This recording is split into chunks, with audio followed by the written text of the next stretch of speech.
High friends, welcome back to my channel Moyna Rannaghar. আজ আপনাদের সঙ্গে শেয়ার করব এঁচোড় চিংড়ির রেসিপি। আপনারা পুরো ভিডিওটা দেখুন কিভাবে আমি রান্নাটা করি। এঁচোড় চিংড়ি করার জন্য আমি এঁচোড় নিয়েছি আর দুটো আলু কেটে নিয়েছি।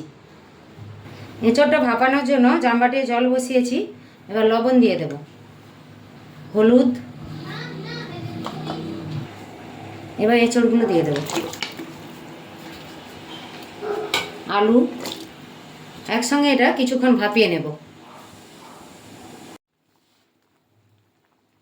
এঁচোড়টা ভাপানো হয়ে গেছে, এবার নামিয়ে নেব। এইবার কড়াইতে তেল দেব।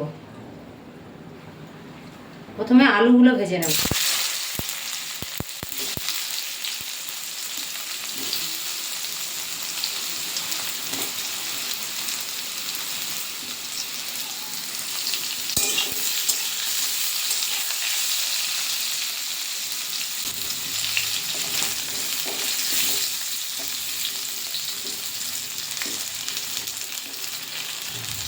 অনেকেই আছেন যারা এঁচোড় আলু না ভেজেই এমনি করে, কিন্তু একবার আপনারা এইভাবে ভেজে করবেন, এর স্বাদটা একদম অনুষ্ঠান বাড়ির মতো হবে।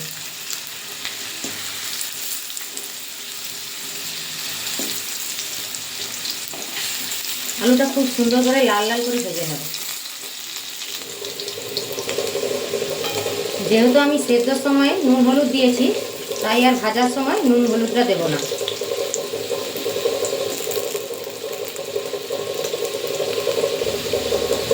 আলুগুলো ভাজা হয়ে গেছে, তুলে নেব। ওই তেলে এঁচোড়গুলো দিয়ে দেব।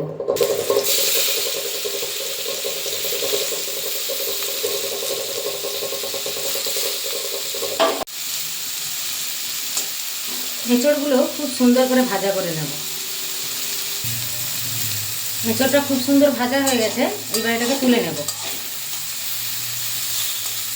এইবার চিংড়ি মাছটা ভেজে নেব।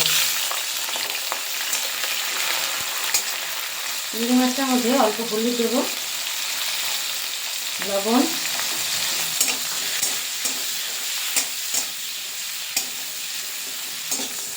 চিংড়ি মাছটা ভাজা হয়ে গেছে, তুলে নেব।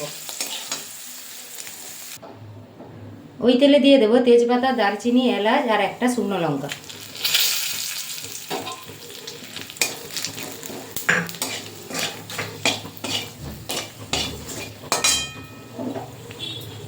এবার দেবো বড় সাইজের একটা পেঁয়াজ কুচি,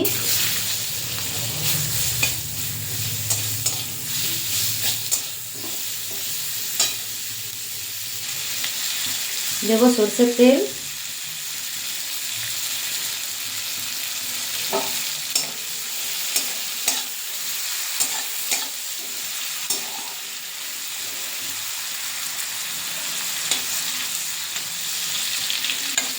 তেলটা দেওয়ার পর এই পেঁয়াজগুলোকে সরিয়ে দিয়ে মাঝখানে দেবো অল্প চিনি।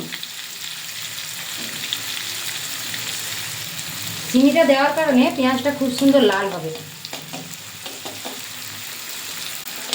চিনিটা লাল হওয়া পর্যন্ত অপেক্ষা করতে হবে। দেখুন চিনিটা কি সুন্দর গলে গেছে। এবার পেঁয়াজগুলোও দেখুন কত সুন্দর হালকা লাল হয়ে গেছে।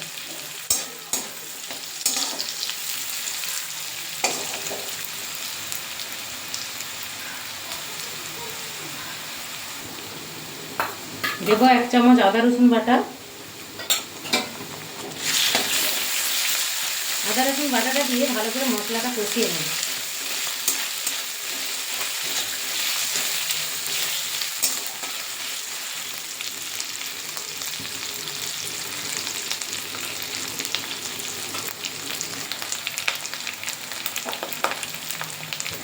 দেবো লবণ,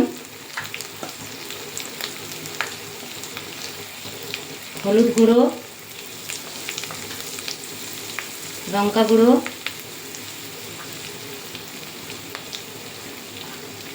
ধনের গুঁড়ো, দিয়ে দেবো জিরের গুঁড়ো।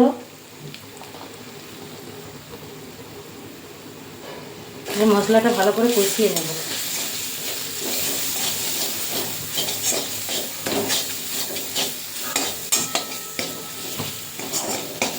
মশলাটা কষানোর সময় আপনারা আঁচটাকে লো থেকে মিডিয়ামে রাখবেন, তাহলে মশলাটা দেখবেন খুব সুন্দরভাবে কষানো হয়েছে।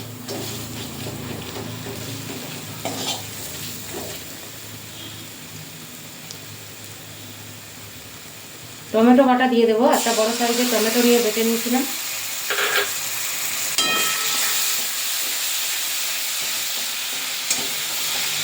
টমেটোটা দেওয়ার পর ভালো করে কষিয়ে নিতে হবে, টমেটোর কাঁচা গন্ধটা যেন না থাকে।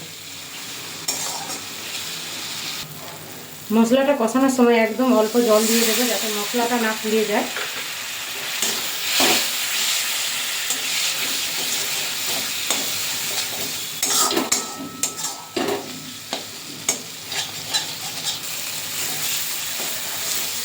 মশলাটা খুব সুন্দর কষানো হয়ে গেছে। এবার এঁচোড় আর আলুটা দিয়ে দেবো, আগে থেকে ভেজে রাখা এঁচোড় আলু। মশলার সঙ্গে এঁচোড় আর আলুটা ভালো করে কষাতে হবে, বেশ 10 মিনিট এটা কষিয়ে নেব।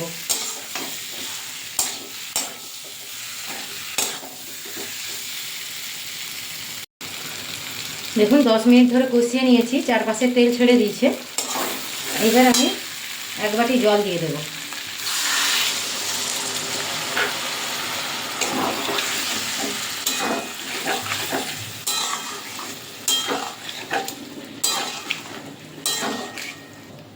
জলটা কম মনে হচ্ছে, তাই আর 1/2 বাটি দেব।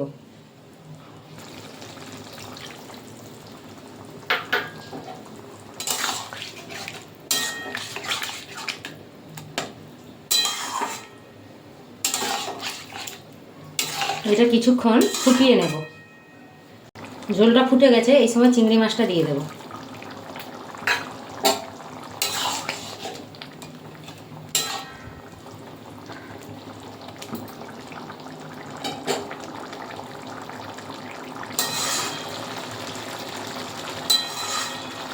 আপনারা যদি আমার চ্যানেলে নতুন হয়ে থাকেন তাহলে আমার চ্যানেলটি সাবস্ক্রাইব করবেন এবং আমার পাশে সর্বদাই থাকবেন।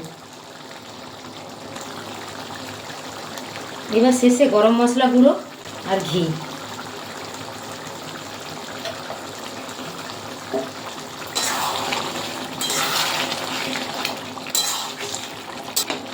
হয়ে গেছে, গ্যাসটা বন্ধ করে দেবো। এই রান্নাটা যদি আপনাদের ভালো লাগে তাহলে লাইক, কমেন্ট, শেয়ার করবেন। ফেসবুক থেকে দেখে থাকলে পেজটি ফলো করে পাশে থাকবেন।